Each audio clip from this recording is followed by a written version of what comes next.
नमस्कार, police time 24 में आपका स्वागत है।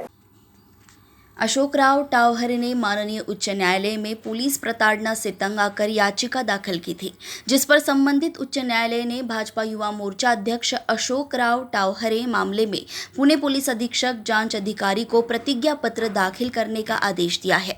इतना ही नहीं, पीड़ित फिरियादी ने राज्य मुख्यमंत्री एकनाथ शिंदे सरकार से लेकर उप मुख्यमंत्री देवेंद्र फडणवीस तथा राज्यपाल से न्याय की गुहार लगाई है, जिस पर मुंबई मराठी पत्रकार संघ में आयोजित पत्रकार परिषद में अशोकराव टावहरे ने पीए और राज्य के उप मुख्यमंत्री गृह सचिव ने मुंबई आज़ाद मैदान में आंदोलन करने के लिए दिलासा दिया है।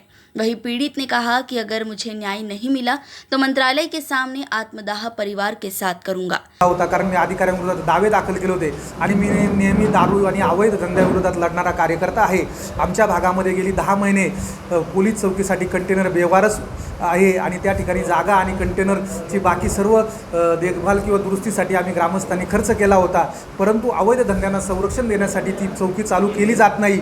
पोलीस अधीक्षक आणि पोलीस निरीक्षकांना नावे देऊन तेथील अवैध धंद्यावर कारवाई केली जात नाही। म्हणजे आमच्या पुणे जिल्ह्यामध्ये अवैध धंद्यांना पोलीस अधीक्षकांचं आणि खेड पोलीस स्टेशनचं मोठं सहकार्य आहे आणि त्या सहकार्यातून ती कारवाई केली जात नाही असा माझा स्पष्ट आरोप आहे आणि त्यामुळे मी त्यांच्या विरोधात लढतो म्हणून मला संपवण्याचे आदेश दिलेले आहेत आणि ही गंभीर बाब या ठिकाणी मला तुमच्यापुढे मांडायचे। तसेच आमच्या कनेरसरमध्ये 4 वर्षापूर्वी एक गंभीर प्रकरण घडलं होतं, त्याची मी वाच्यता करू शकत नाही कारण ते प्रकरण थोडं सेन्सिटिव्ह आहे आणि त्यामध्ये अनेक बाबी पुढे आलेल्या आहेत आणि स्वतः पोलीस निरीक्षक मला 8 महिने सारखा आश्वासन देतोय की मी 319 अन्वये सरकारी वकिलामार्फत अर्ज देऊन त्या प्रकरणी न्यायालयाला सादर करू। 2 दिवसापूर्वी सुद्धा त्यांनी तसं दिलं होतं। माझी ऑडिओ क्लिप सुद्धा मी तुम्हाला दाखवली आणि त्याबाबत सुद्धा न्याय मिळाला पाहिजे आणि सर्वात महत्त्वाचं म्हणजे जोपर्यंत या पोलीस अधीक्षकाने मला दिलेल्या धमक्या आहेत याबाबत मला न्याय मिळत नाही।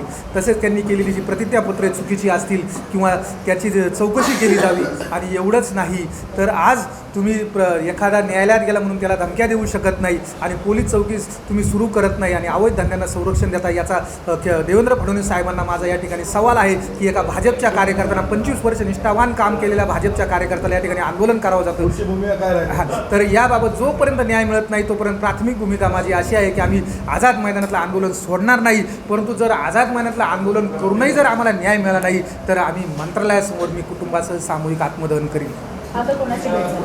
आता माझी फडणवीस साहेबांचे खाजगी सचिव महाले साहेब आणि राज्याचे प्रधान सचिव आणि त्यांचे सचिव मोहन साहेब यांची भेट झाली आहे। मुंबई से यशपाल शर्मा की रिपोर्ट। ऐसे ही खबरों को देखने के लिए हमारे चैनल को लाइक और सब्सक्राइब करें। धन्यवाद।